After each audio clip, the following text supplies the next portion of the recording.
ઉપસ્થિત કણકોટ ગામના પ્રથમ નાગરિક એવા બેન શ્રી ધર્મિષ્ઠાબેન સુરેશભાઈ રામાણી, તમામ સદસ્યશ્રીઓ, એસએમસી અધ્યક્ષ દિનેશભાઈ બારોલા, આ ગામના તલાટીક્રમ મંત્રી બેન શ્રી, તમામ ગ્રામજનો, વાલા વિદ્યાર્થીઓ, સર્વને 15મી ઓગસ્ટની હાર્દિક શુભકામનાઓ। આજનો દિવસ આપણા માટે મંગલ અવસરનો છે। આજનો દિવસ મહત્વપૂર્ણ દિવસ છે। આ આઝાદીમાં 1857ના વિપ્લવથી લઈ અને 1947 સુધીના અસંખ્ય સ્વાતંત્ર્ય સેનાનીઓએ પોતાના પ્રાણની આહુતિ આપી ત્યારે આપણે આઝાદ થયા છે। સુભાષચંદ્ર બોઝ, ભગતસિંહ, રાજગુરુ, સુખદેવ, મંગલ પાંડે, વિનોદ કિનારીવાલા જેવા અનેક શહીદોએ બલિદાન આપી અને ભારતને 200 વર્ષની ગુલામીમાંથી મુક્ત કર્યો છે અને આઝાદી આપી। આપણે ખૂબ જ ભાગ્યશાળી છીએ કે આપણા પૂર્વજોએ આપણને શાંતિ અને સુખની ભૂમિ આપી છે।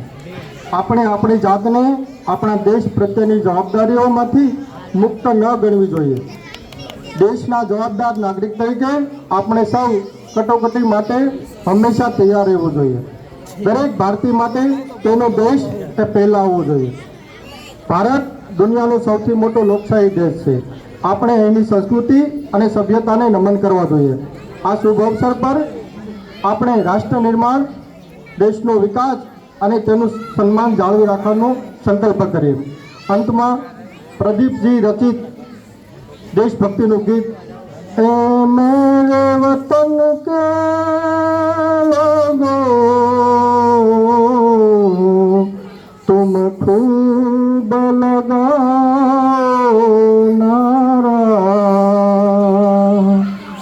ये शुभ दिन है हम सबका, लहरा लो तिरंगा प्यारा, पर मत भूलो सीमा पर वीरों ने प्राण गवाए, कुछ याद उन्हें भी कर लो, कुछ याद उन्हें भी कर लो, जो लौट के घर न आए,